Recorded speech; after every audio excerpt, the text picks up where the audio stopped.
Hello, YouTube, and welcome to TheStacheCast. I'm Kyle. Kyle? What the hell is that? Really? Seriously? I'm the listener-known reviewer. You're supposed to introduce yourself, and now you're just making it weird. I know, I was planning on introducing myself, but God you know damn it, you didn't get the joke. It was from South Park. Damn you! And you know where I'm going with this. Fine, I will introduce myself. Hi guys, I'm a Crimson reviewer. You sound real excited. Well, I'm just thrilled to be on. you know what, Kyle? You guys again. You know, this podcast is going to suck because of you, Penny, and it's going to be all your fault. You know what? You know what? Do not even give that to me. Do not. If this podcast sucks, it's your fault. It's called TheStacheCast, Kyle. TheStacheCast, because we have mustaches. Not because we shave off our mustaches and go posing like we have one. Guys, I Just didn't want the world to know. We're supposed to be Stash-tacular, but no. I didn't want the world Stash-tacular. to know. We can make a Disney show called Stash-tacular. And we can have that one... Dude, like spectacular, but stash-tacular? Thank you. I was hoping somebody would catch that. Did you guys, speaking of Disney, did you see that, what was that one show they had R2-D2 on there and C-3PO? Ant Farm? Oh, that was terrible. God. That's why I have no faith in Disney at all. Danny, I hear someone talking, but, I can't quite figure out who it is. They're in a disguise of some sort. I think it's because he's Canadian. Oh, okay. Is that what it is? Back to this shit, goddamn. Well, what would you rather, this crap or the mustache crap? You're getting it either way, you're kind of taking it in the rear from both We of should us. just title this episode, Dissing Kyle. Kyle! Kyle? Kyle! No, dissing no Kyle. I really don't appreciate this, guys. Oh, I appreciate this. Respect my authority! Oh, that was just terrible. I can't do it. I don't know how to do it. Let's hear you do it, Kyle. Suck my balls. That Mr. was Garrett. horrible. Okay, just shut up. What the line? I didn't do that one. That was a Cartman line. Well, yeah, it was, but we need more Cartman lines on here. That's for damn sure. I can't do it. I'm gonna stop. I'm embarrassing myself. You're embarrassing all You're of Canadian. Canada. You're already embarrassed. I'm proud of being Canadian. Those two words cannot be in the same sentence. Loonies and toonies and... You're a Tookes. loony and a toonie. Ooh, Took. Peregrine Took. Ooh. You have a Peregrine Took? What? Seriously, Lord of the Rings, right over your head. Missed it. I've only seen Fellowship. The only Dude. Took that I know of personally is Toucan Sam. Okay? Okay? And he's much cooler than you and your Canada. We gave the world Rush. And you also You gave the world Justin Bieber. High You gave five. the world Nickelback Fellow and Americans. Avril Lavigne. Pretty sure Rush makes up for all that. Yeah, but Justin Bieber, completely takes away anything good you've ever given us. That and gravy fries. We gave the world Seth Rogen. Did you really? I think he's Canadian. He doesn't even know. We gave I don't the actually- world Ford. Yeah, we gave world Ford. Detroit, baby. We gave the world, we came as Romans. Again, Detroit. Eat it. And then talk shit. Poutine sounds like Then- some medicine that you take when you're freaking Wait. dying of, diarrhea. Repeat that line again, Kyle. Eat poutine, then talk shit. I've already eaten it, so it wouldn't be that hard to talk it. Well, thank you, Tony. I just think it's kind of funny. It's called poutine, and then he said talk Sounds shit. like Shit. sounds like something you should be eating. Oh, you need to go on a diet and eat some of that Eat poutine. and you'll talk shit. Eat a can of poutine and the ladies will love you. Not your breath, but they will love you. Wow. I apologize to everyone listening. I am making Thank this you. Stash-tacular. So who saw Kick-Ass 2? You did. Canadian, dude. Yeah. Pretty good. Well, I could spoil it for you right now, but I won't, because I'm a nice guy. because you're Canadian. Well, of course they're nice. Oh, screw you. You took my joke. You have to be nice. You're Canadian.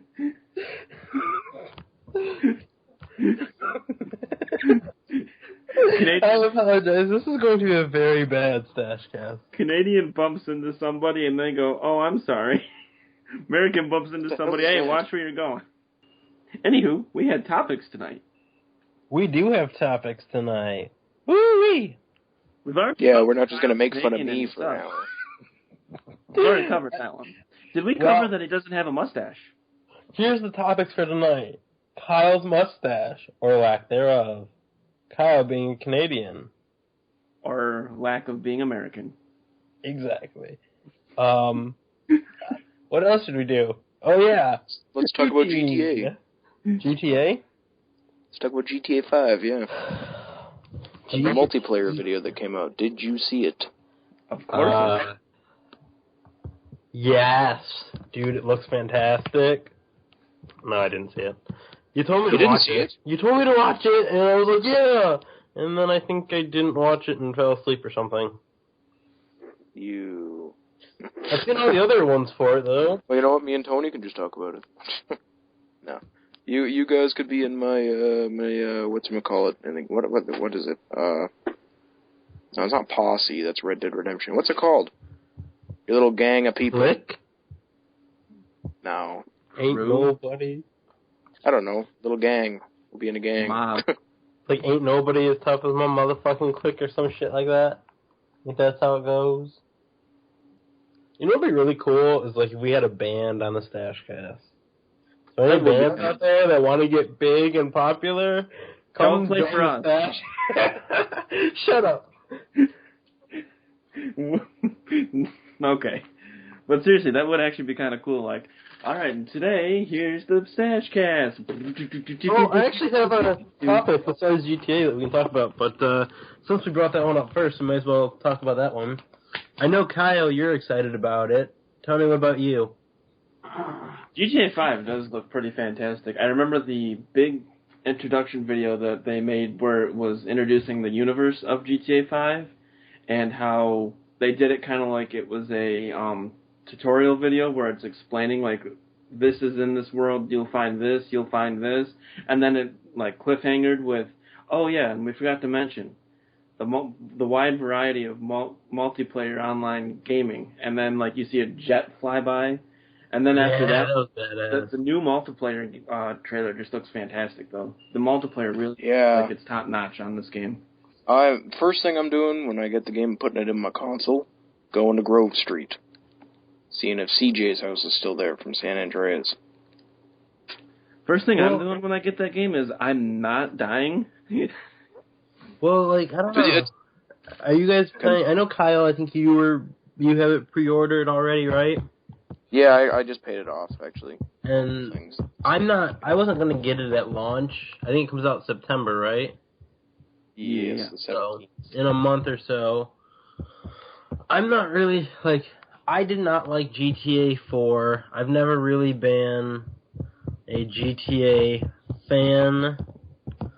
But, like, playing the multiplayer with friends is fun as hell. It's just, especially like, when you have, like, a bunch of people.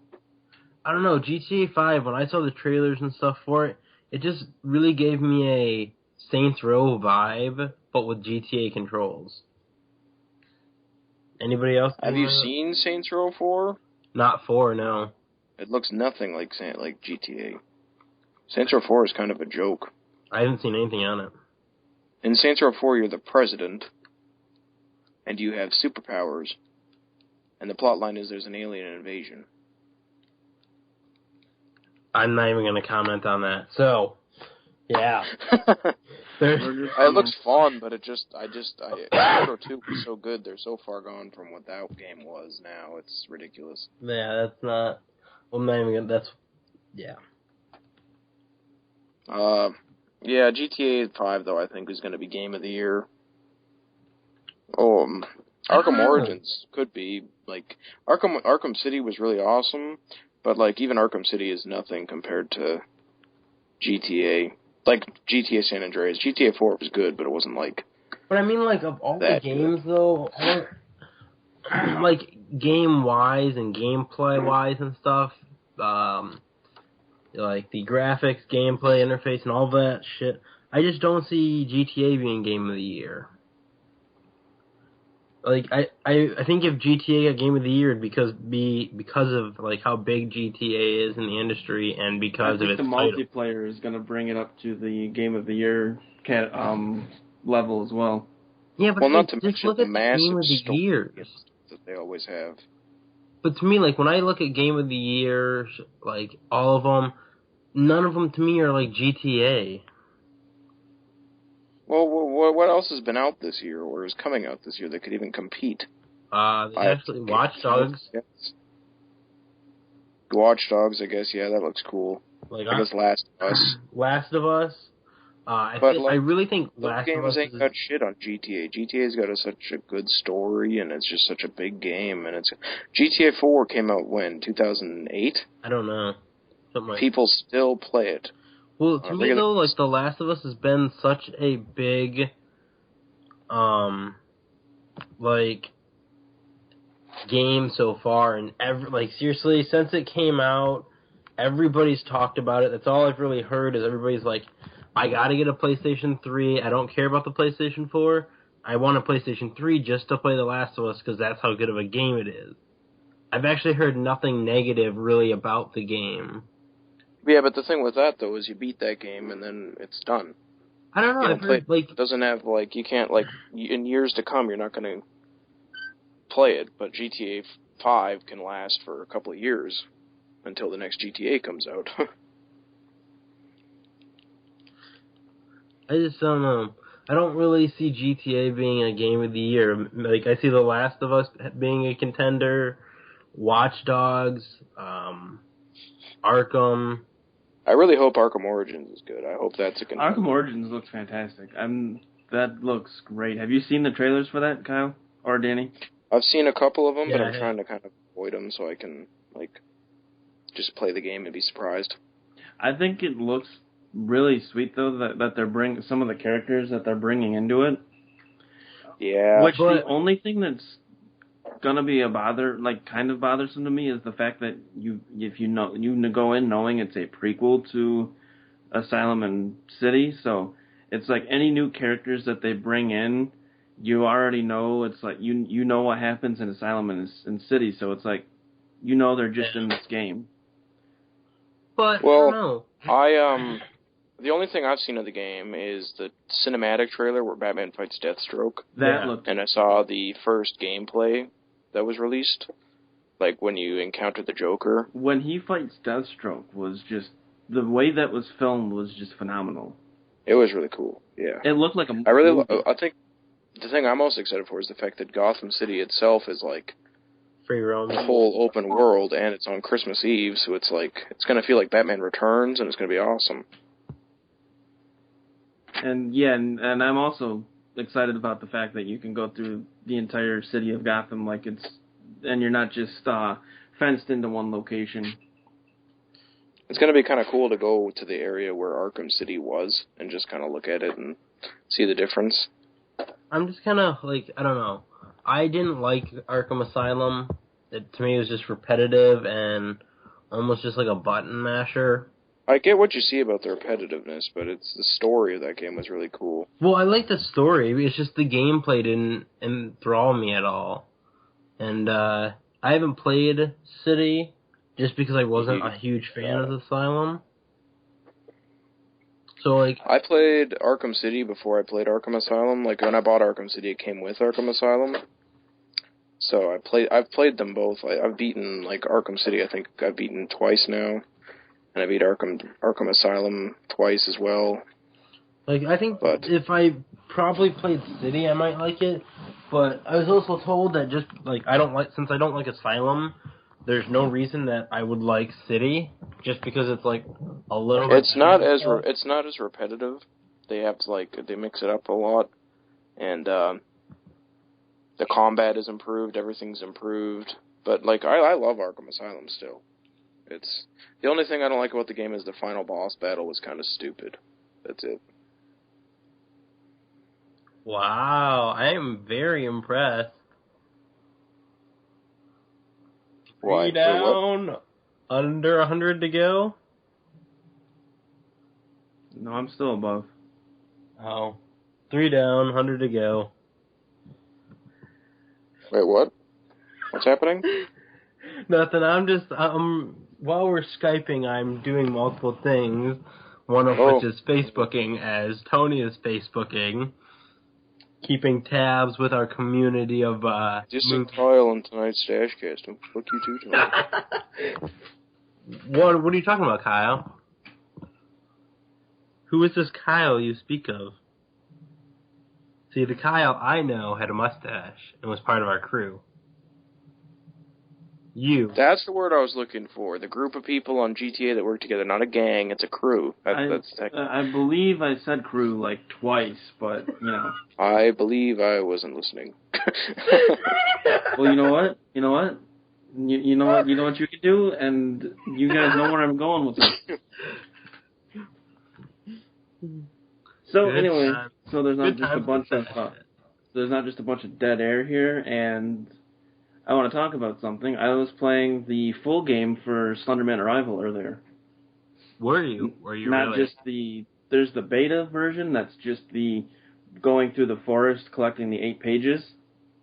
I've played that. Now, there's the full game I got my hands on, and it actually has a really cool prologue, too. Like, apparently there's a story to this game, which is really cool. And the story is you're looking for your missing friend, because you start off and you go to this old house that's empty, and everything's torn around and everything. I don't know if anybody here has seen Marble Hornets or not, but... Marble Hornets? Yeah, it's a Slenderman series, and...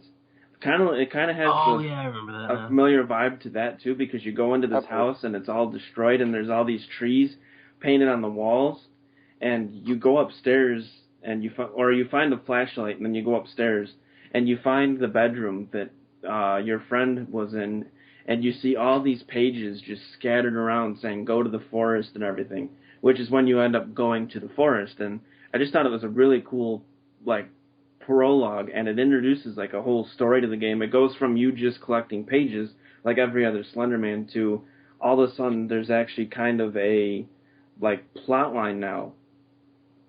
And there's actually like 3 levels to Arrival too. There's the forest, there's mines which have a demon girl that runs around too. Oh boy, demon girls. They chase you. She chases you as Slenderman's chasing you. That'd be fantastic. That's just what I need. Slenderman chases you into a room, and you go into that room, and then all of a sudden, freaking demon girl turns her head, and you're like, God, and you want to turn around because you think, oh, this is like Slenderman, the first one, where he just chases you, then disappears. Oh no, he's still standing behind you.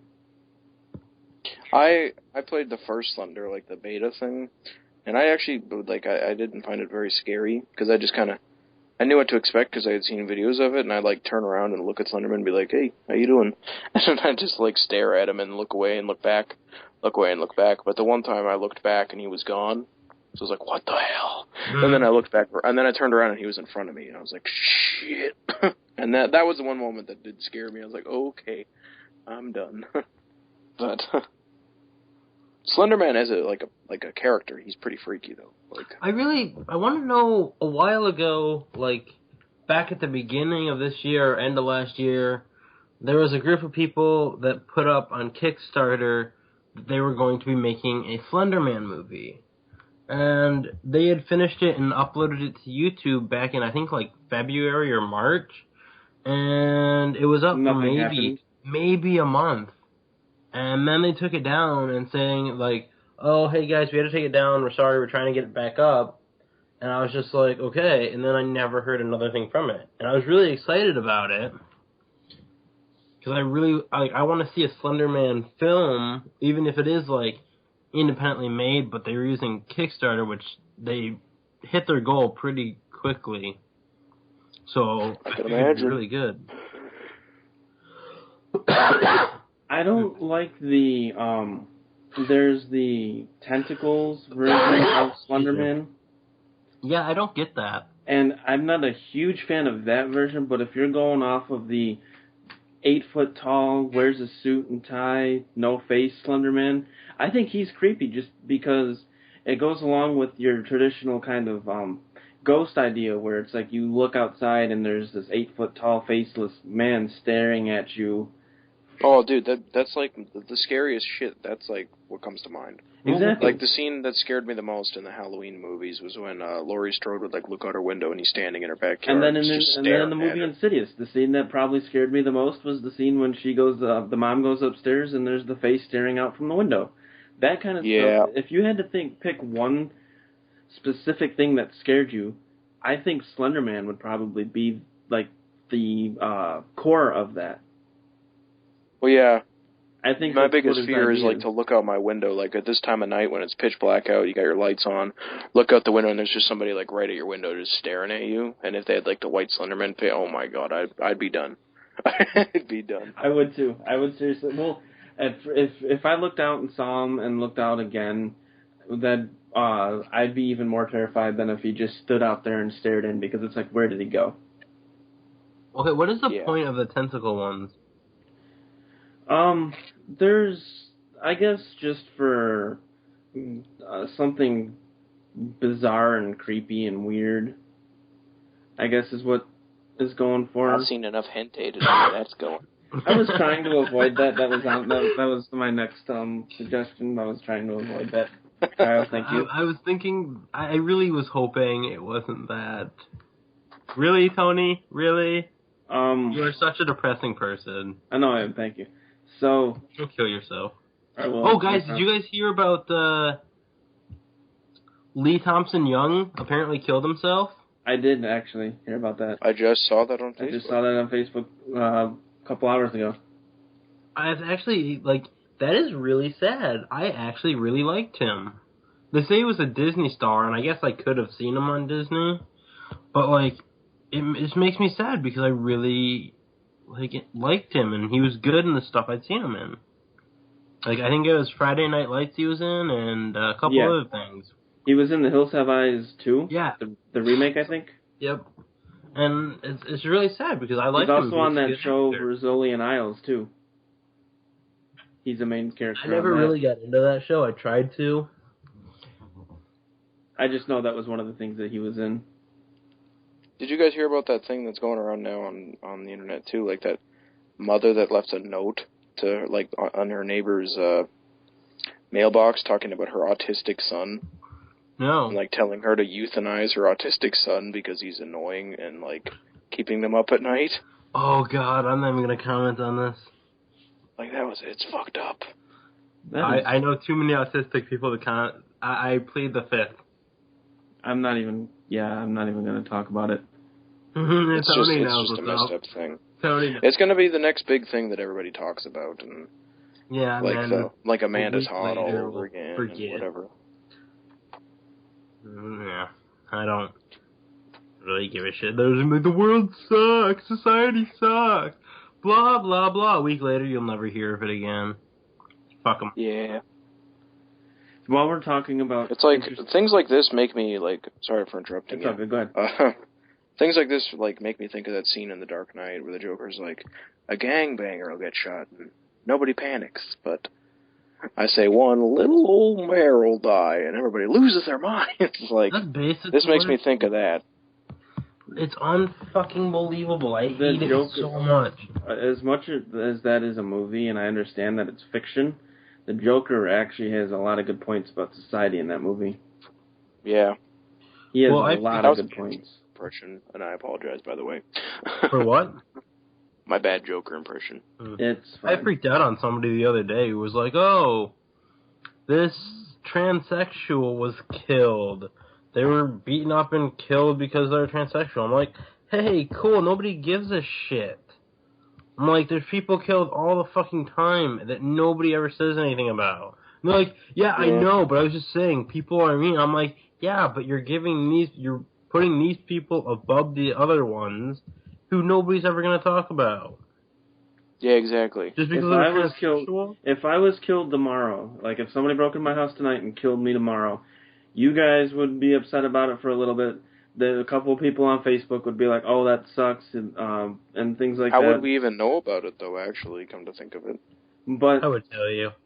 But after that, like I give it 3 days or a week until after the burial and everything, you would never hear it. It would not hit internet. Well, yeah, there would be like no pictures going around, like Amanda Todd. There wouldn't be a picture of me saying was killed by a armed robber for being fat or for being Italian or something. Can you imagine that? Killed for being fat. But think about it though. Jesus. Think about it though. Think of all the things that have always been, like Danny mentioned, transgenders. There's always been the hate crime thing going on. There has never been anything like fat people killed doesn't matter. Anybody killed, anybody else killed doesn't matter. It only matters if the media can twist it to race, some racial, race and, like sexuality. Like, yeah, if gay people get killed, people freak out. And or then race or whatever. Yeah, exactly. That's a good point. And I mean, I don't want to sound terrible here, but it's true though. Yeah. No. Society is kind of fucked up. Very. But to go to a lighter side of things, okay, who the fuck is this? I apologize, guys. Some random person decided to comment on my shit, who's not my friend, but whatever. A movie I thought I checked out this week, thanks to Wet Movie 1, Brendan Mitchell, he did like a DVD review thing, and one of the movies was Dog Pound, and it's actually up on Netflix, and when I saw it, I got really excited because he made it sound kind of cool, so I actually checked it out, and it's actually a really, really good movie. What's it about? It's like this group of kids, there's like 3 or 4 of them that it's really about. One's in for like possession and intent to sell narcotics. One beat up a correctional officer, and the other one like stole a car and stabbed somebody or whatever. And it's just kind of like what they have to do to survive in this correctional facility. Well, that sounds kind of cool.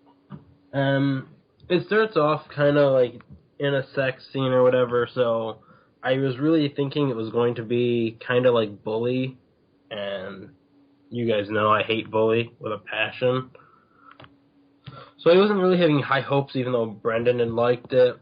But then, like, as the movie progresses, you get some really cool film shots. I'm trying to remember. You get, like, there's some scenes in this that you really get a feeling of, like the movie Holes, like the camaraderie between everybody while they're there. You get that kind of feeling with this, too. It's got a really cool ending and kind of sad. And then, like, Shane Kipple, who has been on Degrassi for years, plays one of the kids that's in there. And it's really kind of nice to see him outside of Degrassi, if you guys have ever watched that. I know of it. You're Canadian and you haven't watched Degrassi? I don't watch a lot of TV. Shame. I can't get into Degrassi, really. I watch Trailer Park Boys, Breaking Bad, Walking Dead. That's it. Well, Tony, I can understand that. I kind of grew up watching Degrassi and stuff. I don't really watch it too much anymore, but I think know I think the thing with it for me was that I've always had younger family members and such that have always been into it, and that's kind of what I associated it with, was the younger generation. Yeah. So once in my mind, I mean, usually I'm good with it. I'll check something out for myself, but a lot of times, if something in my mind gets associated with like a younger generation or something, I usually stay away from it subconsciously. If that makes any sense. It does. Like, have you noticed that like today's kids shows suck like a lot? Oh God! Don't even get me started. Compared to all like what we used to watch. That's a podcast all in itself, right there. Yeah, we'll do that another time. But Dog Pound is definitely one I'd recommend you guys check out. It's really good. I plan on watching that on Netflix. They've added a whole bunch of cool stuff on Netflix lately. I know. I'm trying to get my Netflix working on my Xbox. They did that stupid update, and now my Netflix just isn't working. And I'm going to have to reset up the American Netflix thing. Although Canadian Netflix isn't actually that bad now. No, like, some random guy was like, movie was filmed in Canada, as if I cared where Dog Pound was filmed, and I'm like, I guess he's friends with Brendan and Andrew. I don't really know. Oh, I guess I tagged Brendan, so that's why I could see it. Yeah, but apparently the movie was filmed in Canada, guys, so Kyle, way to go. You got a really cool Canadian movie. Another thing off of Netflix I want to check out is Sudoku. Oh, yes, that was another one that he said to check out. They added that to Netflix, which is kind of cool because I really want to see that one. Now, is Sudoku supposed to be a prequel to The Ring or to Ringu? You know what? Give me a second. I'm already on IMDb, so let me just... Because I know it's a prequel to one of them, and there's probably Ringu. There's a lot of things that actually say Ringu and Ring are the same thing. It's like they're not. I would... Tony, do you know how to spell it? Like, apparently I'm not getting the spelling. Sudoku? Yeah. Saduko? Sudoka. Okay. Wait, okay. Subta? What am I even... What? Hold on, guys.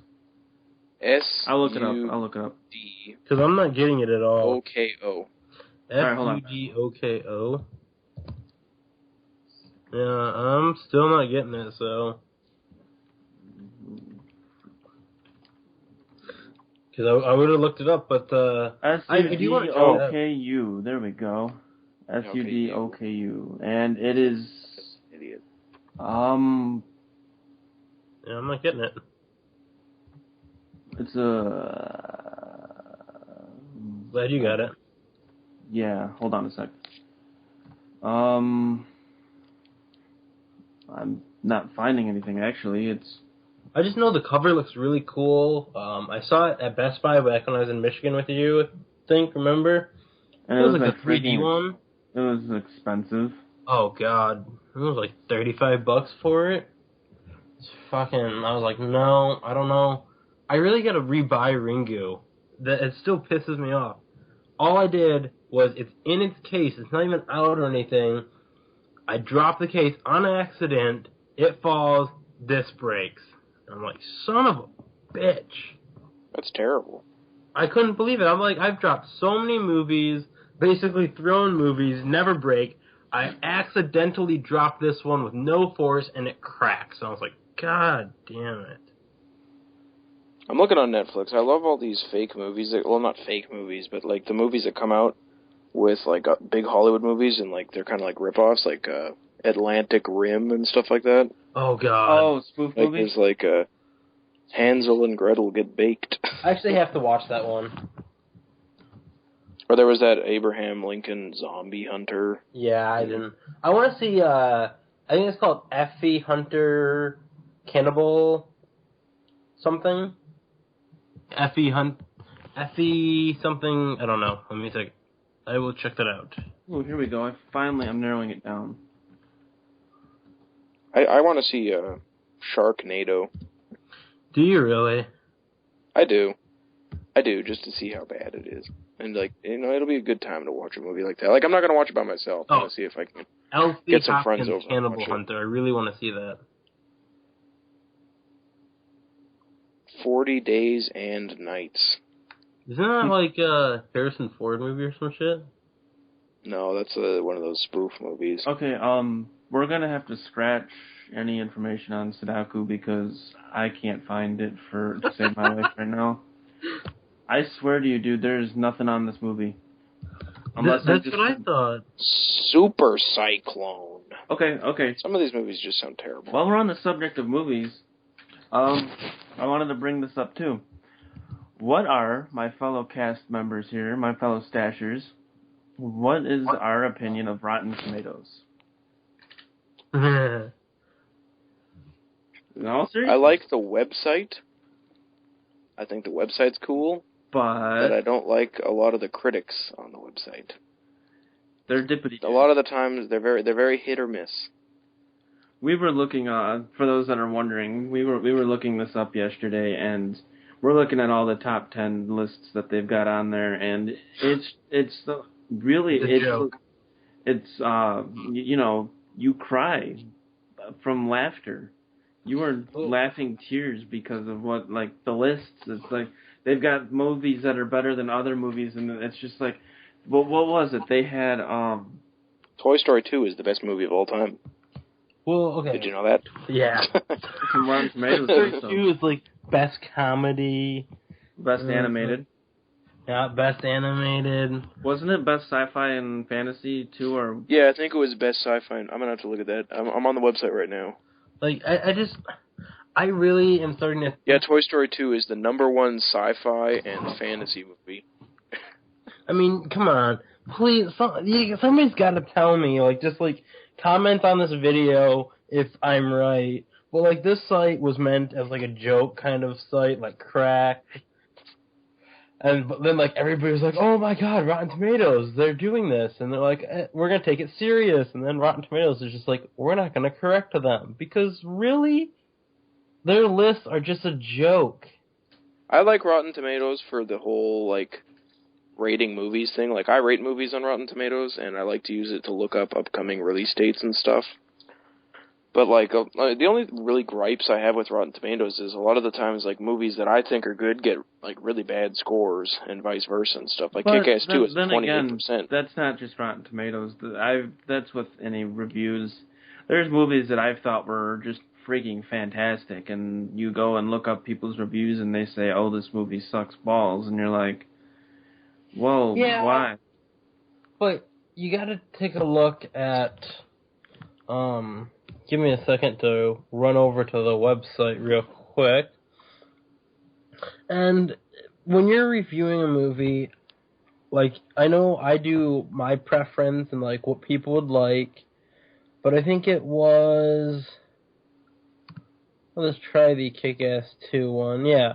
See, they rated it... They have it 28%, but 75% audience rating. Yeah, I think what they should really do to decide the tomato meter thing, it should be like a mix of, like, they take the percentage of critics, like, and then the percentage of audience, and then, like, get the average of both of those added together. Don't have it a separate rating system. Like, why do critics' opinions matter more? Well, I guess that makes sense that their opinions would matter more, but... But I mean, like, to me, if 75% of the audience loves the movie, but 28% of the, like, say it's good for critic-wise, critics have got to... You got to take into the account what the audience wants and what the audience likes. A lot of the times, though, the audience is stupid. I'm looking at Smurfs 2 right now, and the audience, 62% of them liked it. Well, but then again, that movie would have, you got to take into account too that 62% of people that like that movie. That's 62% of people that went for that movie specifically because they liked that movie, the Smurfs movie. Yeah, that's true. It's not I'm not gonna go see the Smurfs 2. I'll see it when it comes out, I guess. But you're not gonna. I haven't even seen Smurfs 1, and I don't plan to see.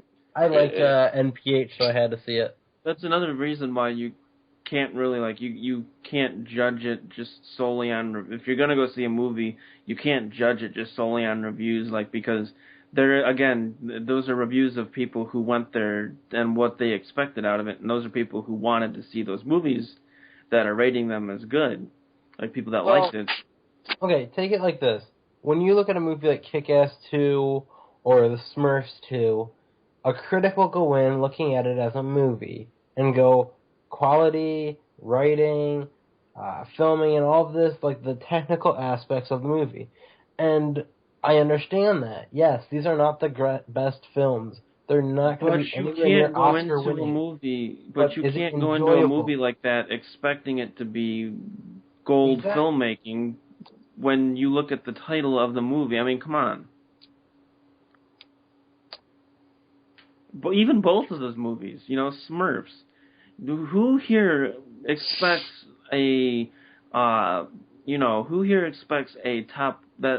Smurfs to be in the same category as, like, The Godfather, as far as film? Yeah, but I rate each movie, like, as its own category kind of thing. Like, that's the way I would do it. Like, is the Smurfs 2 a good kids animated movie. Like, I think for a movie to be considered a good, and like, kids family movie, whatever, for me, I think it should be, like, the kids will like it, but it should also be enjoyable for, like, adults to watch as well. Well, yeah, but I mean, like, do kids like it? Do they understand the humor?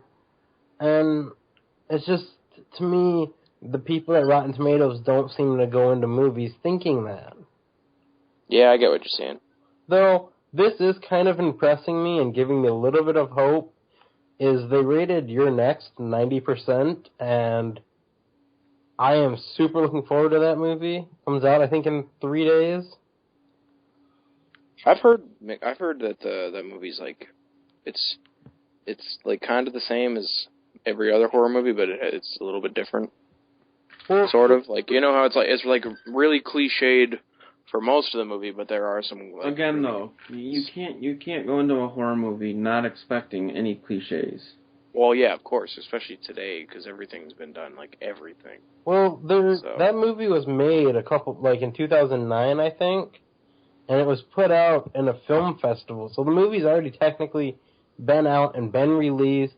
There are probably websites that you can find it at if you really want to look that hard. That's another thing, too, actually, when people criticize... You actually bring up a very good point. When people criticize a horror movie for being too cliched or for feeling like every other horror movie, a lot of the times what happens is when a movie's made, the script that it's made from, that it's filmed from, might actually be a couple-year-old script. So when the movie was written originally, the cliches that you're comparing it to something else wouldn't have actually have been a cliche really at that point. That's true. Like when movies were compared to The Strangers, like a lot of things are compared to, oh, this looks like this, or oh, this looks like this, you know. That's the script for that movie may have been sitting around for a little while before The Strangers was even put out. Well, there's actually a lot of, like, this movie's been rated before. A lot of people say it's a Strangers ripoff. The Strangers was made in 2008. This came out technically in 2011. So, yeah, it may be a Strangers ripoff. But even, 2011, it still kind of was okay for that time of where they were at with horror movies. Instead of doing all these remakes, they were doing this type of thing. I'm just happy that Your Next is it's not a paranormal movie. I'm getting sick of paranormal ghost movies and whatever. Like, there's so many of them that come out every year. Yeah, but there's not a whole bunch of good ones, which is my issue. There's a lot of them, but there's not a lot of good ones. Conjuring was good. Let's just say the last 5 years or so.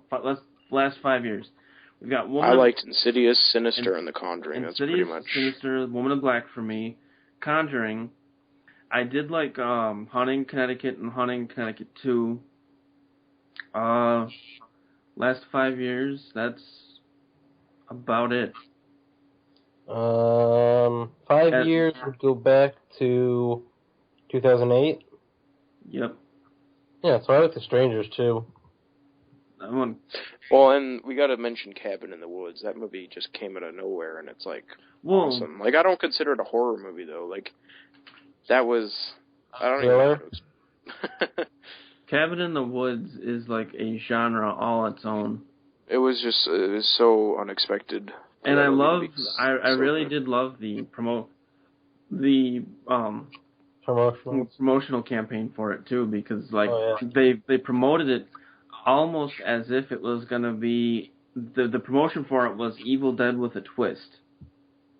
Yeah, it just looked like your standard horror movie. And then when you go into it, without spoiling anything too, but when you go into it, it's nowhere even near an Evil Dead with a twist. I mean, there's only a tad bit of hint to Evil Dead in that movie.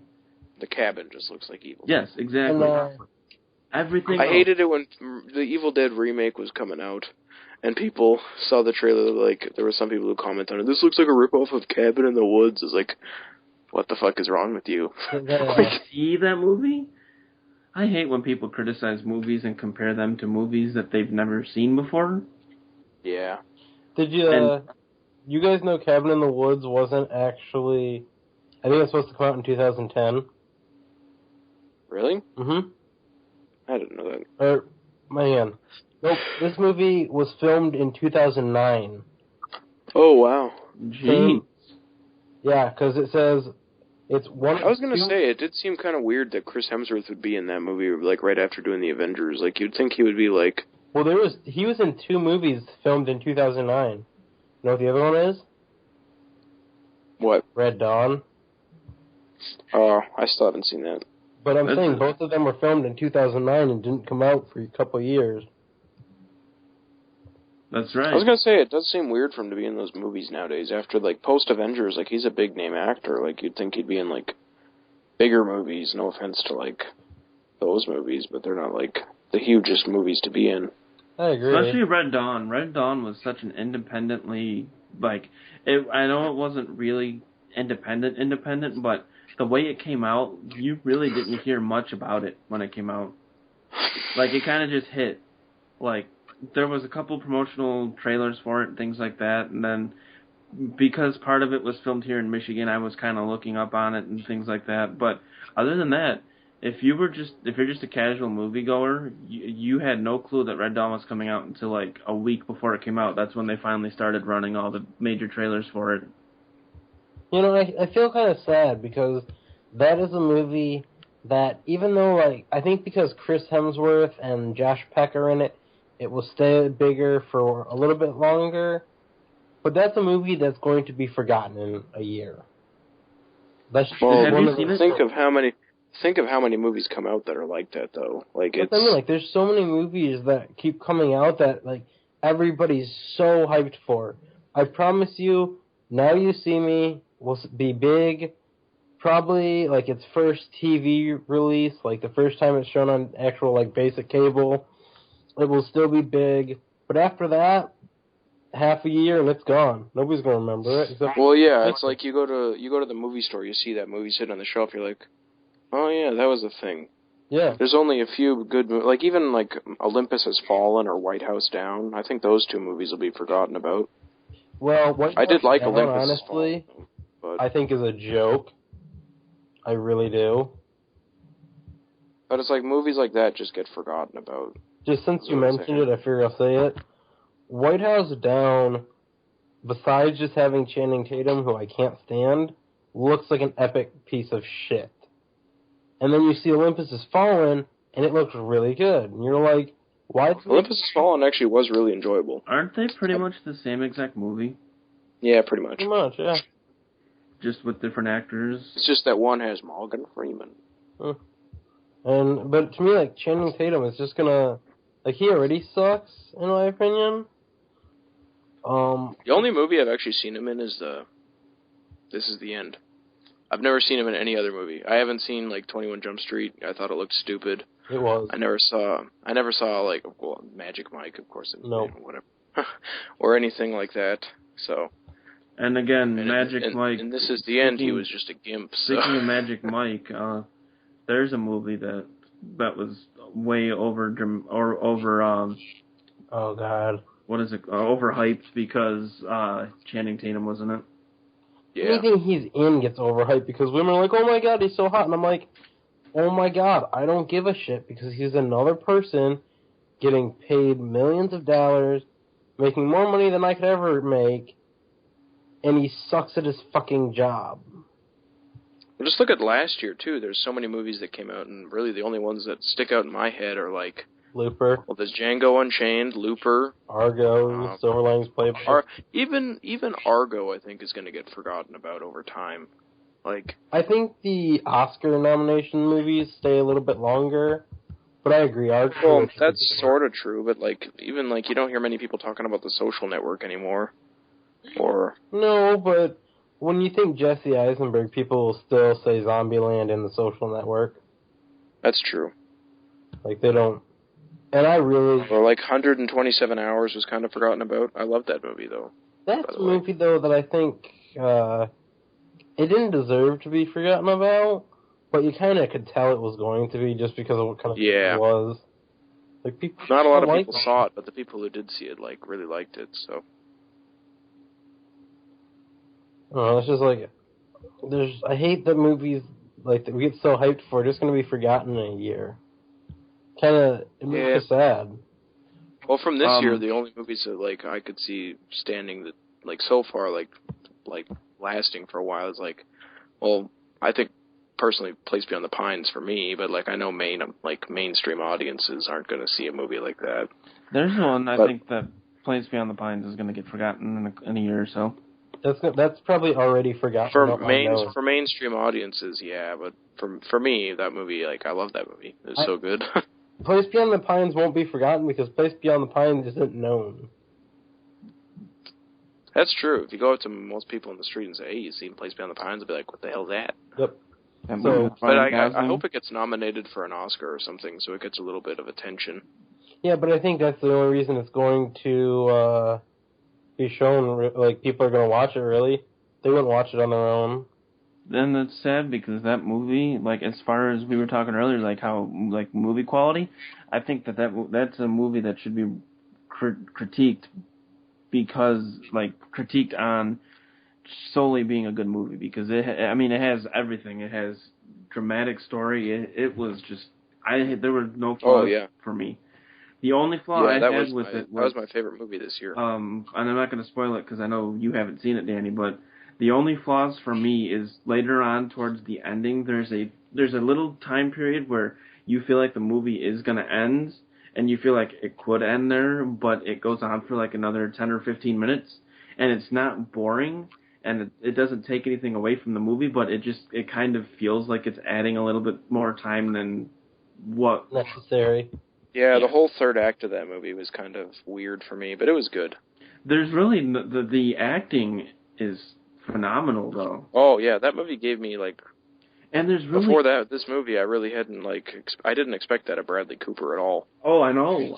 I mean, I'm not saying Bradley Cooper's a bad actor, but I didn't expect him to pull off what he pulled off in that movie. Comedy roles, really. I haven't seen Limitless yet. Or Silver Linings Playbook. That was fantastic. I really want to see Silver Linings Playbook still, but it's kind of expensive still right now. It's that like movie's already been kind of forgotten about, actually. If you think about it, yeah. So I think that got forgotten because Hunger Games and everybody is still on the Jennifer Lawrence train. They're all like, woo, Jennifer Lawrence, but it's now like, woo, I can't wait for Catching Fire. Yeah. Although, surprisingly, I haven't heard a lot about Catching Fire. I saw a poster at the theater the other day, and I was like, oh yeah, that movie's still coming out. I don't know if I'll see it or not. No, I was going to do a video, but I'll just talk about this right now. I'm actually really disappointed with how they did the actual theatrical trailer for Catching Fire. Did you guys see it yet? Which one? I've seen two different trailers. I saw the one trailer that came out, the first one. The teaser trailer that MTV put out was like they did on the MTV Awards, was fantastic. Is that one that was like 3 minutes long? Yeah, but it never said anything about... There was no mention of the game whatsoever? Yeah. Yeah, that one was freaking... If you had to sell me that movie based on that, like if you were the director of that movie and you came to me and you're like, here, this is the movie that I want you to see, and you showed me just that clip, that trailer, I would give you my money right then and there.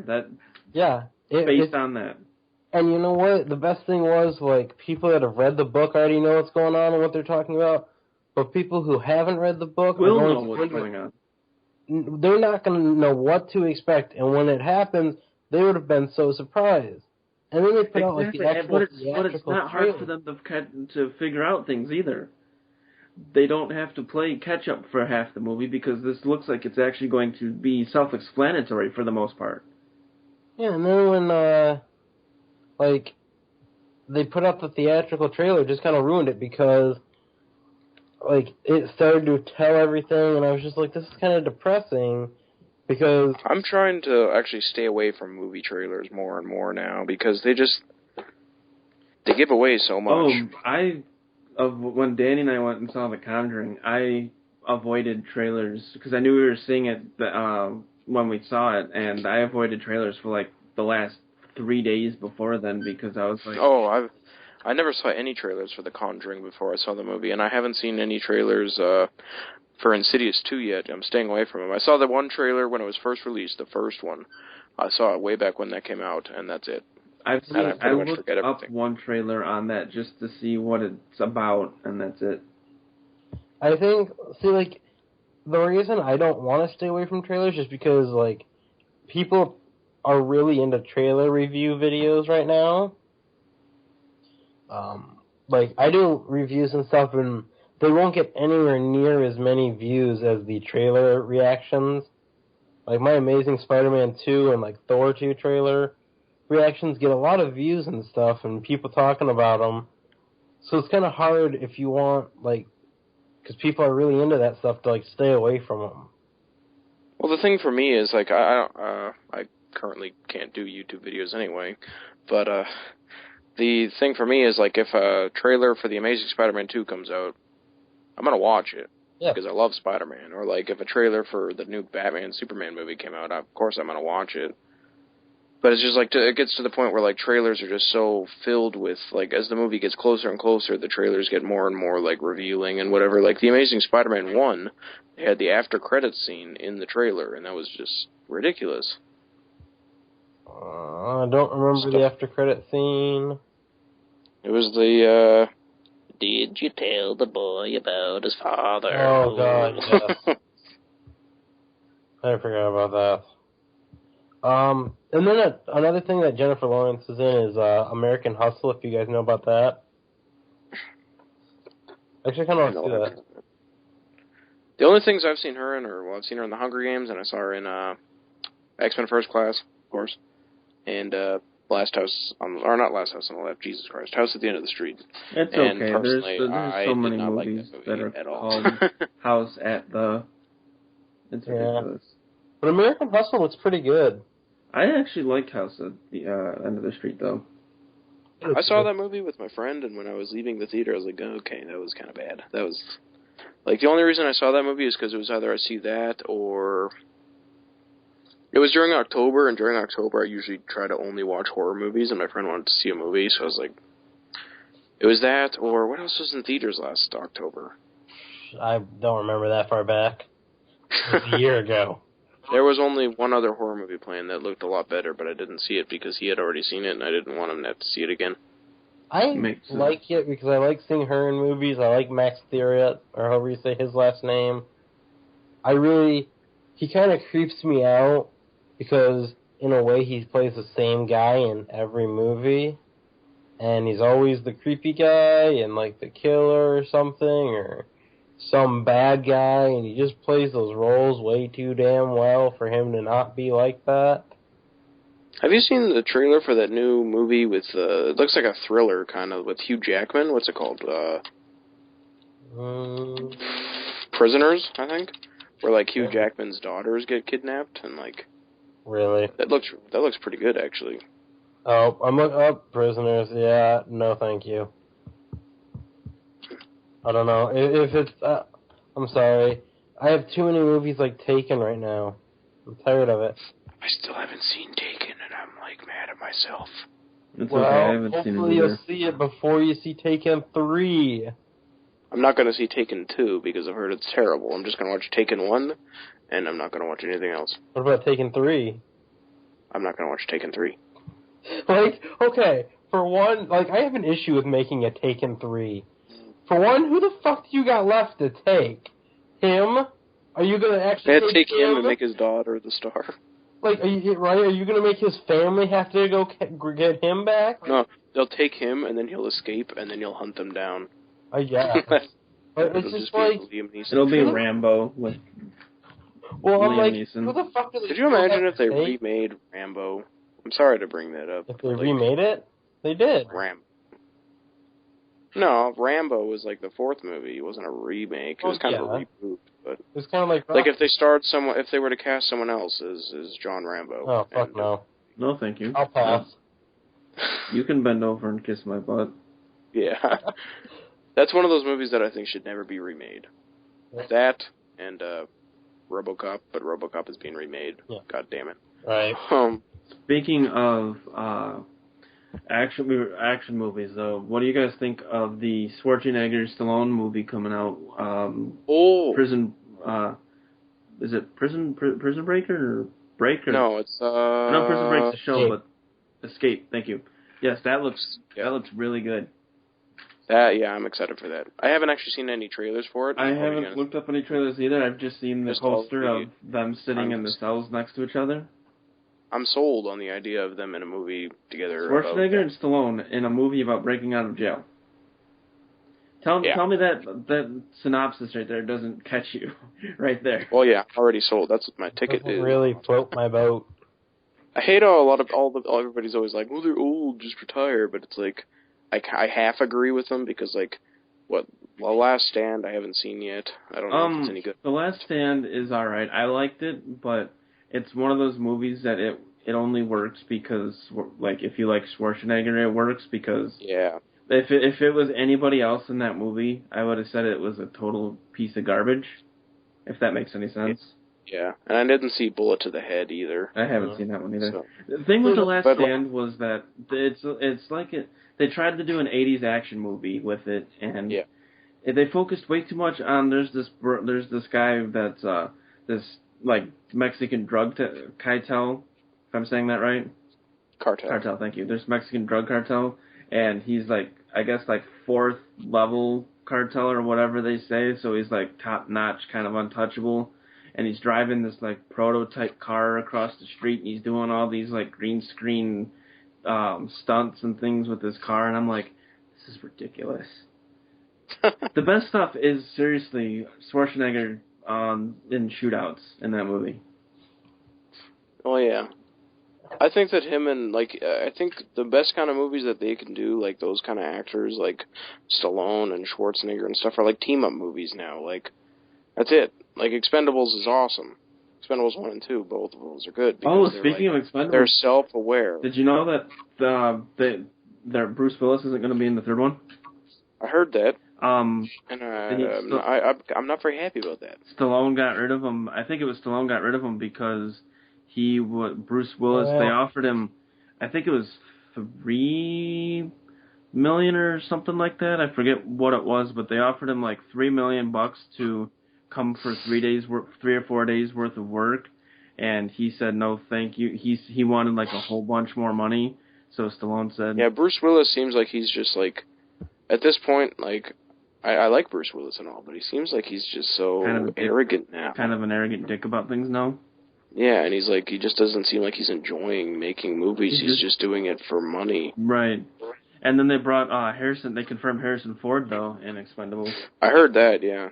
That's pretty cool. Here's the thing I think about Bruce Willis is, for one, he's Bruce fucking Willis. Like, you don't direct Bruce Willis. Bruce Willis does everything how Bruce Willis wants to. You know, like, he's a major movie star. In a way, I would actually say more popular and stuff than Stallone, just because Bruce Willis... I would say he's probably more popular than Stallone, yeah. Not Schwarzenegger, though. Not a chance. No. Okay, but you gotta look at it this way, too. Even if he is that great and wonderful and everything, if it's still kind of a dick move that if you're offered that much money to take 3 days worth of work, and then turn it down because you want a whole bunch more money. Yeah, but that's like, because he should be enjoying what he he should be doing it. He's such a major. Sorry, Kyle, but he's such a major part of the story to the Expendables. He's a main character out of those. Well, not just that, but I mean, think about that.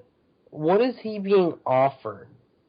You know, he's being offered movies like Red, more Die Hard movies that have got to be getting old and that Die Hard, it's fucking terrible. Like, look at the roles and stuff he's being offered, and he's got to be saying, I'm Bruce Willis. Are you kidding me right now? Like, I can. Have you seen interviews with him recently? Like, he just doesn't seem to be having fun. Well, that's what I mean. Like, to me though, he's not having fun. He's just not. They're not giving him a role he hasn't done before. Like, he's getting... Yeah, I guess it seems like in every single movie he's the same dude. Like every movie he's in, he's John McClane. Yeah, and he come on, he's got to be sick of it. The Expendables, you're like, I'm playing this guy for the third fucking time. Well, I would say he's John McClane in every movie that he's been in recently, except for A Good Day to Die. In that movie, he was not. I don't even want to get into that movie. It's just terrible. And like to me, Red, that can't be a movie he really wants to do. I enjoyed Red. G.I. Joe, when the first one bombs and he's offered the second one. Thank you. Right, he's got to be like, even I guess this is the best one of all the other shit I'm being offered, so I'll take it. I don't know why he wouldn't want to do Expendables though. Like that, those movies just seem like they'd be fun to make because they're self-aware and it's like, hey, we're all old '80s action stars working together. That we're old '80s action stars working together. Yeah, but I think it's just because he's like, I really think he wants something different. The way that I hear it, it makes it sound like he thinks he's better than all of them. I would think that he has a right to almost. He's not more popular than Schwarzenegger. I still he's don't, barely more popular. Whether you're more popular or not, I still disagree with being arrogant about things like that. Yeah. I kind of don't. The thing with Schwarzenegger is he went off, stopped doing movies, retired from that, went and did his political thing, made an ass of himself doing that. Then he got caught in a scandal. So, and then when he came back into movies, he put out movies that people didn't really like. So, in my opinion, Bruce Willis is still, like, Schwarzenegger is, for, like, back then, he kicks ass, and those movies will always kick ass. Bruce Willis is still very relevant, very now, and he's just being offered shit, and he's like, I can do better than this. I don't know why I'm doing all of these stupid things. And, like, he hasn't been gone from the game like Schwarzenegger did. He didn't, when you see pictures of Schwarzenegger when he was a governor, you can just tell. He got lazy. He put on fat. He got fat, out of shape. Well, but at least it looks like our Schwarzenegger, he's getting back into shape, and he at least looks like he's having fun with what he's doing. And he's a genuinely nice human being for the most part. I don't know. To me, like, Bruce Willis is kind of... He deserves it, but everybody puts it down because the movies he's in are shit and stuff. But it's like, he's a really fantastic actor. He can be, yeah. Like, when I saw Looper, it seemed like he was having fun doing it sometimes. Looper was an awesome movie. Like, to me, I would think he enjoyed doing Looper.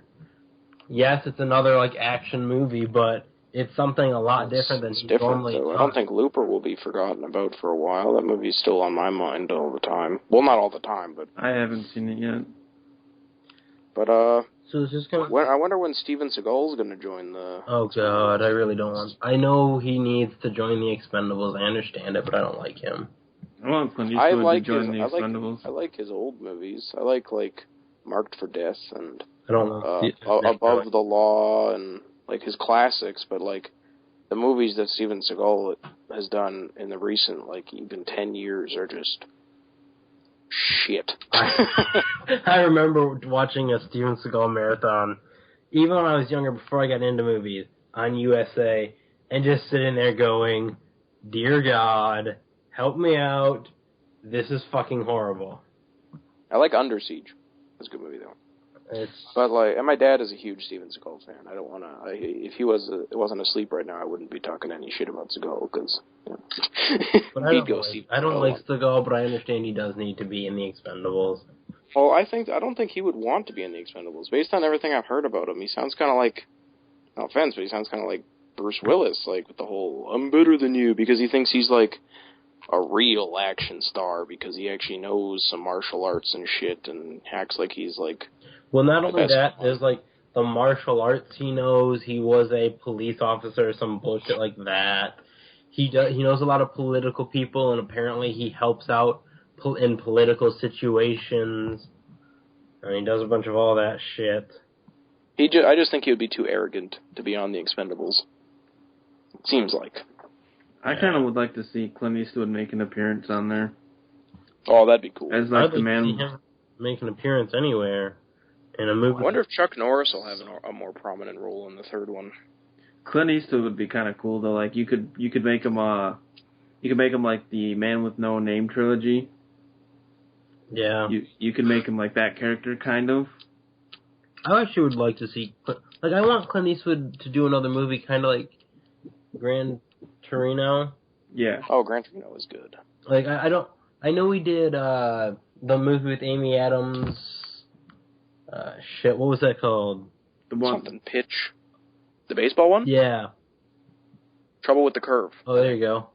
My parents saw that movie. I never actually watched it. I wanted to see it because I like both of them, but it's like I want to see him still doing those action type of things, but doing it like a Gran Torino where he's an older guy having to deal with these younger guys, but he can still kick your ass if he needs to.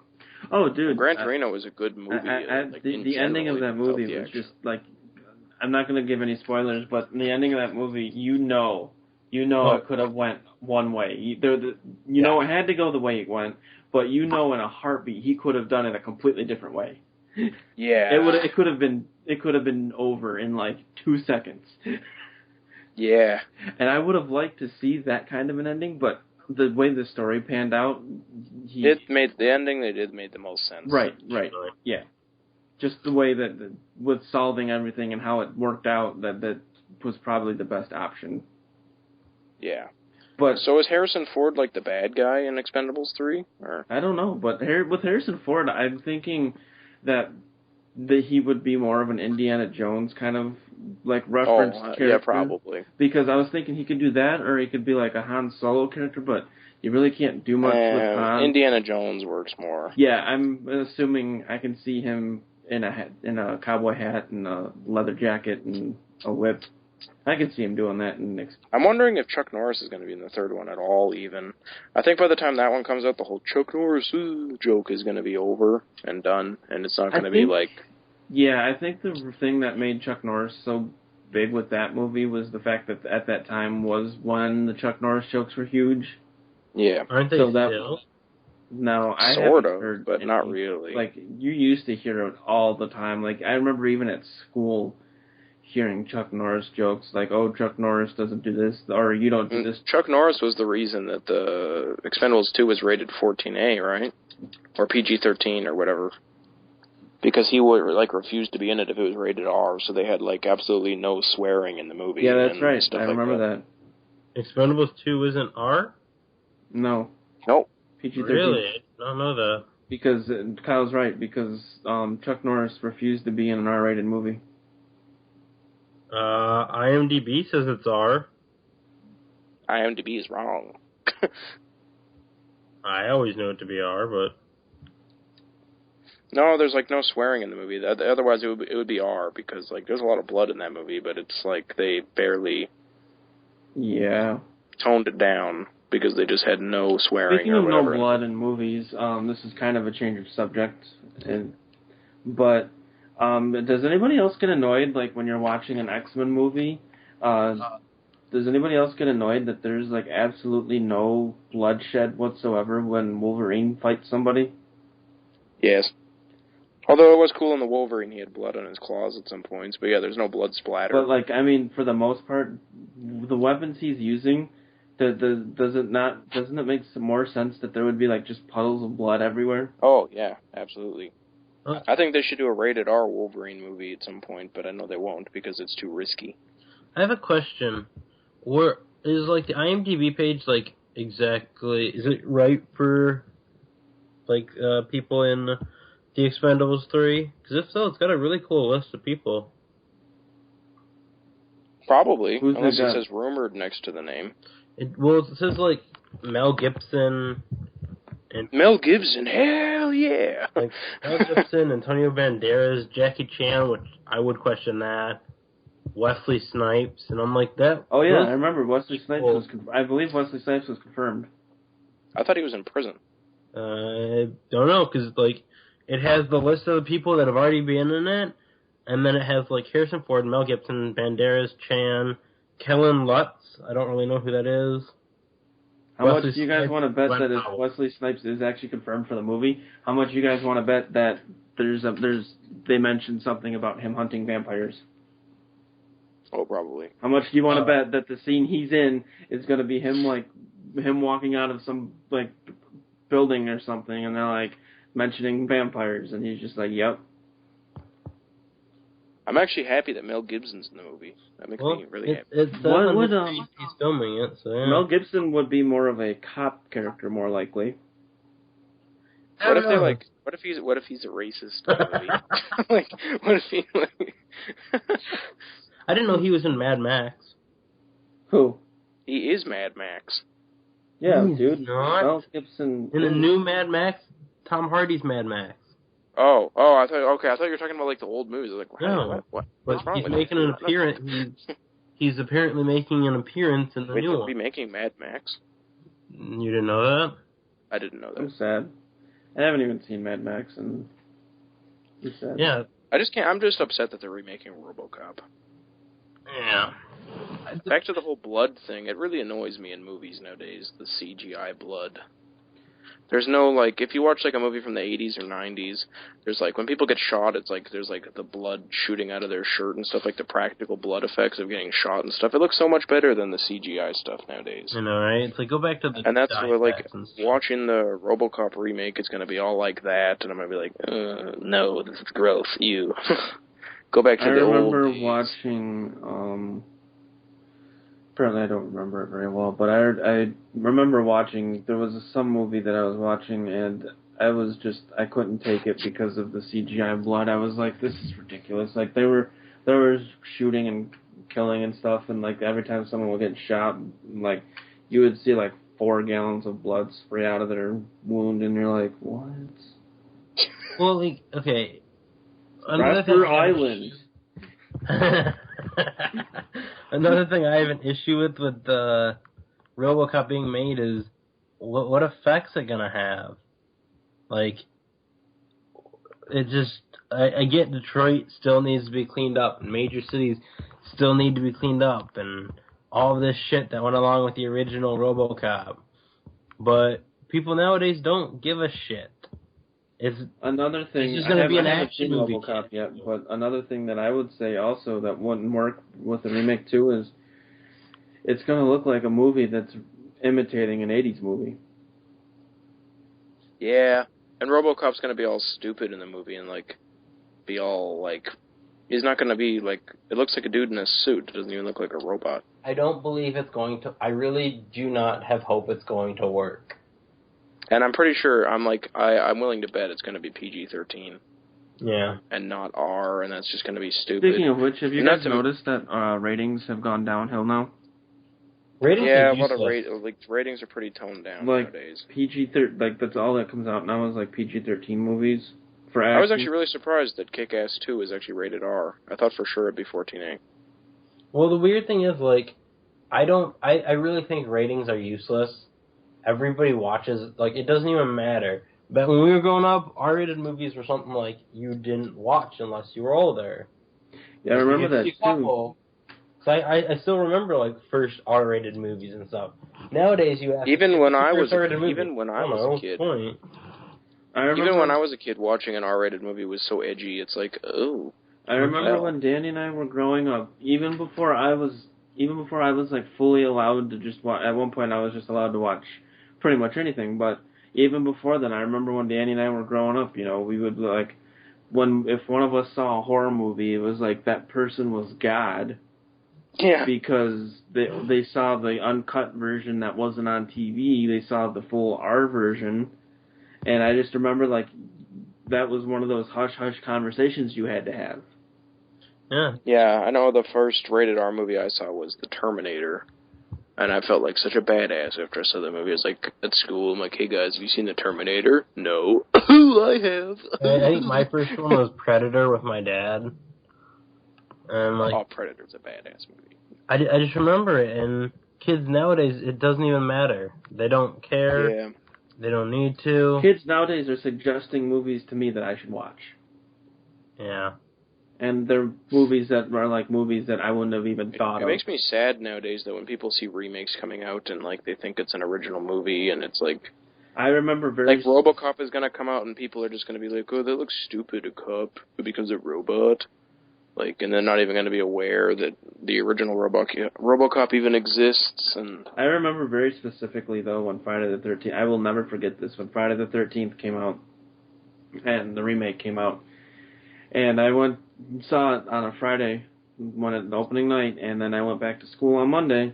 And everybody was talking about it, and there was this group of kids that was sitting in class, and they're all like, hey, did you see Friday the 13th? I was like, yeah, it was awesome. They're like, I know that movie was kind of sweet and sick and everything. Jason's kind of sweet. I was like, he's completely different from the original ones and this, and they're like, what are you talking about? This just came out. What do you mean original ones? I was like, there's other Friday the 13th movies. They're like, this is the first one, dude. I'm like, you guys were cool for a second, but I'm just gonna walk away now. They were serious too. They were looking at me like I'm retarded. They're like, "This is the first one, dude." I'm like, I hate people nowadays. I'm like, no, it's not. Here, let me go home, grab my box set, come back, I'll show you. This is not the original Friday the 13th. Come over to my house. We'll go on an adventure. I'll show you movies that you've probably never heard of. This is one thing that we mentioned in when me and Tony were in a horror podcast with John Ferrer and a couple other people. And John Ferrer had mentioned that some people can't watch the old 80s movies. Like, they can't stand the non-quality film. And I'm like, but come on. I can't understand it, because if I have a choice between an 80s movie on Netflix or a movie made in 2010, I'll probably pick the 2010 one. But, you know, I'll go back and I can still watch 80s movies. Like, I can see them. And to me, like, the people that can't do that and they only see the movies nowadays, what's the point? I call those people something I like to call stupid. Just kidding. No, because to me, I like to watch old movies because I like to let the nostalgia flow through me. I know, right? People don't seem to get that now. Time. And it disappoints the hell out of me. Movies nowadays are just so bland. They lack something. I don't know. It just feels so generic. If you gave me two choices, if you said choice A is going to be, which of these do you want to watch? Choice A is going to be a modern movie. Choice B is going to be a 70s or an 80s horror movie. I would pick B in a heartbeat. Well, yeah. I would rather watch film-grained, cheesy acting and cheesy storylines than crap nowadays. The only horror remake that I think is better than the original that I would rather watch is, I think Friday the 13th, the remake, is better than the original Friday the 13th. Agreed. I don't think it's better than any of the sequels, except for, like Jason Takes Manhattan and stuff like that, but, like, it's not as good as Friday the 13th Part 2 or 3 or 4. Well, it's better than 5, probably. Jason Goes to Hell is a piece of garbage. I'm just going to throw that out there, because on this podcast, I can throw that out there. That movie sucks. Yep, Jason Goes to Hell needs to go to hell. Apparently it has a following, and it's annoying.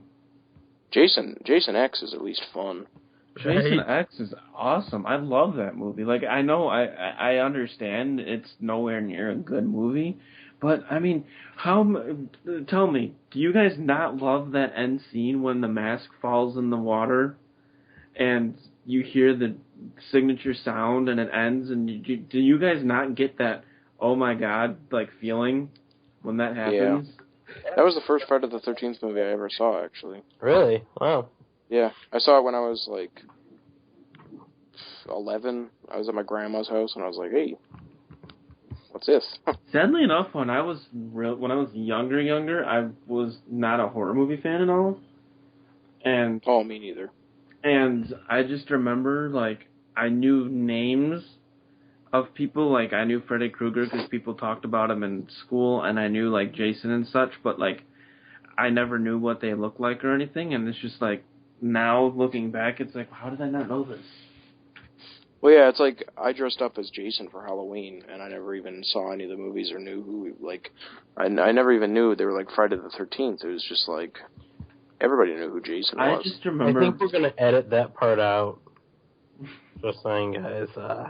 We don't need any of that tomfoolery around here. I remember though, while we're on the subject though, I remember back in elementary school when Freddy Krueger was pretty big, and I just remember that the description and all these stories that people at that age were talking about. I just remember, like, Freddy Krueger seemed, like, far creepier than what I remember, like, the first time I actually saw him on screen. Oh, because, God, yes. like, I mean, I know he's creepy, and I love the hell out of those movies, but, like, I just remember in my mind, Freddy Krueger just seemed like he just seemed like this so evil-looking person because of all the stories that I've heard about everybody talking about him. In my mind, I just saw different things than what the movies presented. And I remember at one point too, there was actually people talking about how Redford, just to scare people that were coming into our school and stuff, they were saying, you know what made Redford, why they call it Redford, and Freddy Krueger was the reason. God damn it! Do you remember those days, though, Danny? You had back to the whole old versus new thing though, like. That Freddy Krueger made me think of it. Like, look at the first Nightmare on Elm Street movie, look at Freddy Krueger, and then look at the remake and look at Freddy Krueger. Yeah. The old Freddy is so much better looking because it's makeup and stuff. It's not CGI. It looks freaky. Mm-hmm. And he actually looks like he's a person who's kind of burned and everything. Well, they put effort into movies back then. Because they had to. Freaking computer. That's what I like about it. They had to put effort in, so they did. And then nowadays, it's like, we can just do everything on computers. Didn't Wes Craven pay money out of his own pocket for Nightmare on Elm Street? Yeah.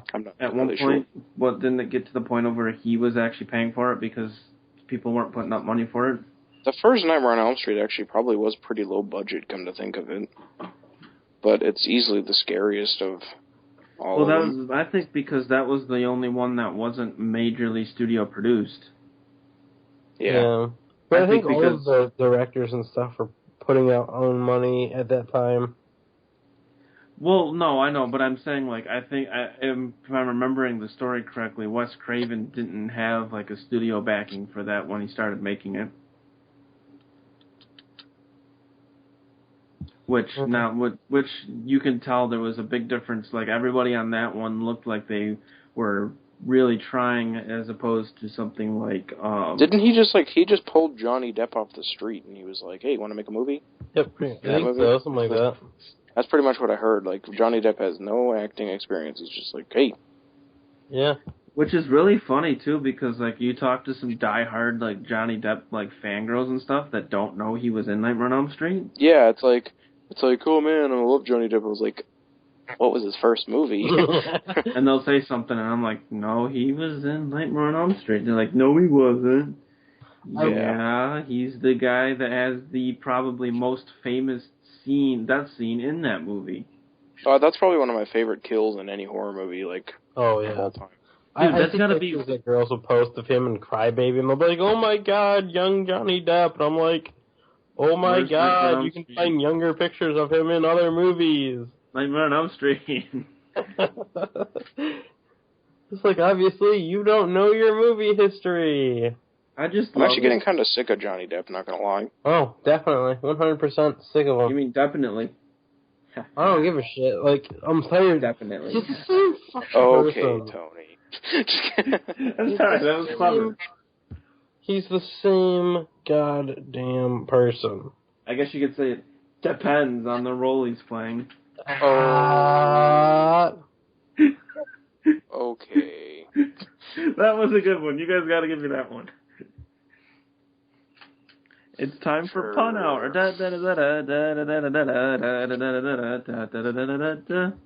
It's just, I don't want to see, like, oh, starring Johnny Depp. I don't, because then you're like, oh, cool. I'm surprised he wasn't in the Depp party. He looks like he just looks like a native Jack Sparrow. Yeah, right? The way he talks and everything, I was like, oh. Or like in every Tim Burton movie, he's pretty much the same dude. Yeah. It's just, I don't know. I want to go back to the days when, like, it's really like, Rat Pack times and Humphrey Bogart, when you had to be able to act to be in movies. You know, back then, you brought in a friend to a movie and you're like, hey, I'll only do this movie if you hire him too. And if that guy got hired in, he had to be good. Otherwise, it was your fault. Back to the days when Adam Sandler was funny. Jesus Christ, don't even get me started. I'd like to see things kind of go back to, like, back when actors, like, when you actually belonged to a studio. Like, if you worked for New Line Cinema and you were under contract for New Line Cinema, you couldn't do a movie with Dimension Films or Warner Brothers or Paramount. And the only time that you could was if they put you on loan to them for something, and then they were getting paid for you to go and do movies with that company.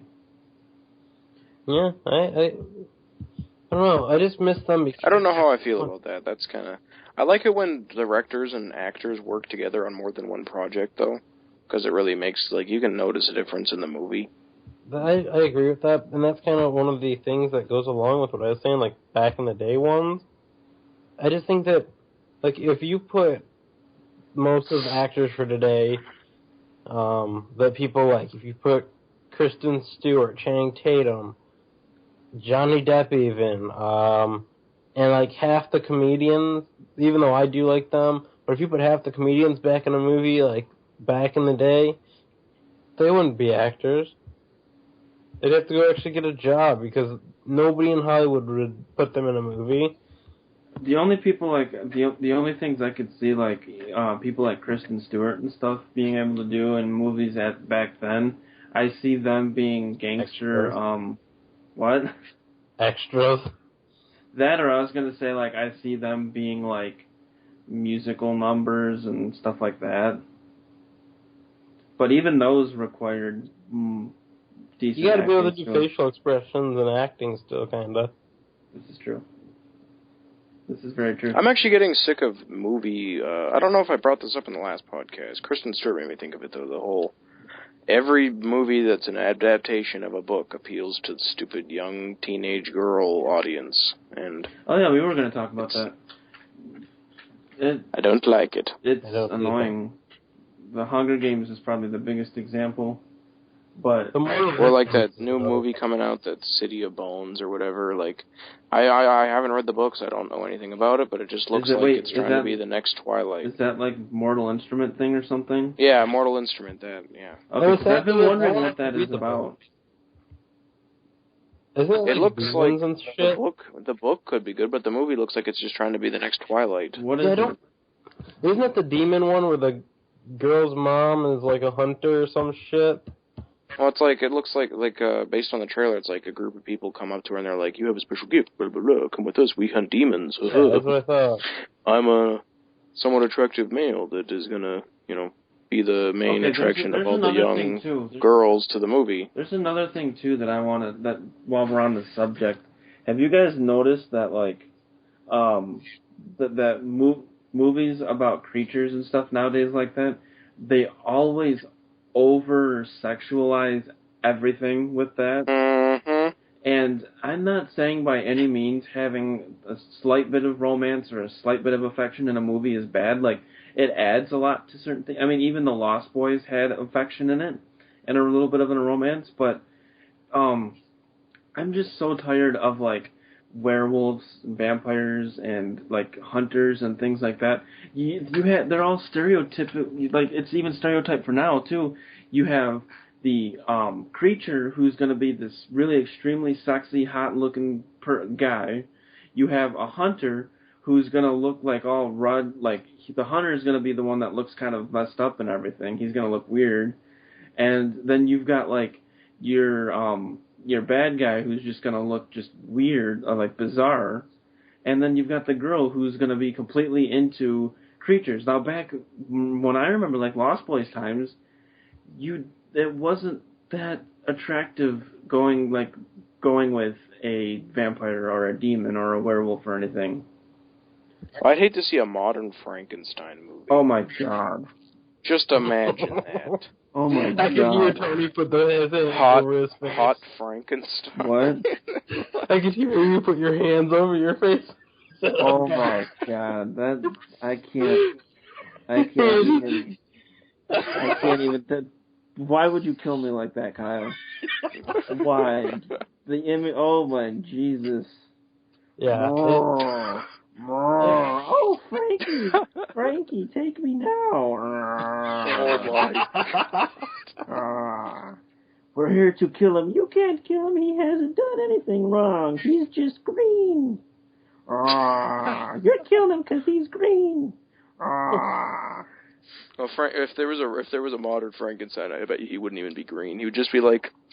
He'd be sexy. He would not wear a shirt, and he would have like the stitches on his forehead, and that'd be it. He'd look like the Hulk without his. He'd look like the Hulk after he changes back into person. He'd have like shredded shorts, and he'd be all muscular and everything, and he'd just be kind of like you'd see a few scars here and there, but he'd be physically capable of having conversations and having a romance. Like, you don't understand. You just hate it because he's different. And you know that's exactly what they would do is they would make it like kind of like a color issue. Like he'd be like, they don't understand me because I'm different. I know what you are. Say it. Frankenstein's monster. I know what you are. What? Frankenstein's lover. It's just, God. Although, I gotta say, if you were to actually do a legit Frankenstein, that would be cool, though. Yeah. If you were to do a legit modern Frankenstein where it was actually a scary monster movie, I would see that movie. I would too. How many Mad Scientist movies have you seen nowadays? Pretty much none. Think about it. Think about that. That is the one horror subgenre that has died now. How many Mad Scientist movies, other than Reanimator from the 80s and stuff, how many have you actually seen in the last, 15 years? Not a lot. I don't think you'll see any, really. That would be a cool subgenre. Another genre that is dying, I think, is, sci-fi horror. Like what? Like Alien. That sort of thing. That's still around. With Sharknado and... I'd consider all those to be sci-fi horror. And Prometheus and the second one, Prometheus. But I don't consider Sharknado sci-fi horror. Well, it's technically... I don't know. Okay, I guess. I mean, alien type stuff. You never see stuff like that. With outer space. Actual scary aliens anymore. You don't see that. It's all Avatar shit and... It's all romance stuff. Romantic alien movie. They're gonna remake E.T. and make it a romance movie. Oh, okay. I'm gonna stop talking. And then they're gonna do a crossover with Frankenstein and E.T. E.T. understands Frankenstein. All was in 2011 or something. I'm gonna turn it into a gay rights propaganda for E.T. and Frankenstein. E.T. understands Frankenstein. You will only like me because I'm sexy. You only like me because I'm green. I like you because of who you are. Who you are should be the only thing that matters. Does E.T. talk? E.T. phone. Oh God! It's God! been so long since You did it again, Danny. That is imagine Frankenstein awesome. and E.T. That is 2 times in a row we've done that now. And Kyle was still oblivious to it.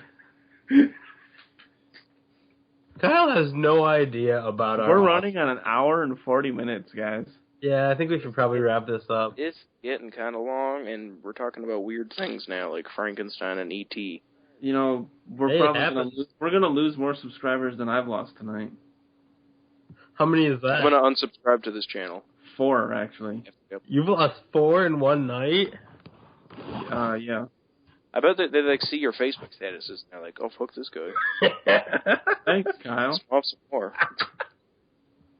Thanks. It's like when people make videos, it's like, yeah, I got 100 subscribers, thanks, guys, and then, subscribe. Like, fuck you.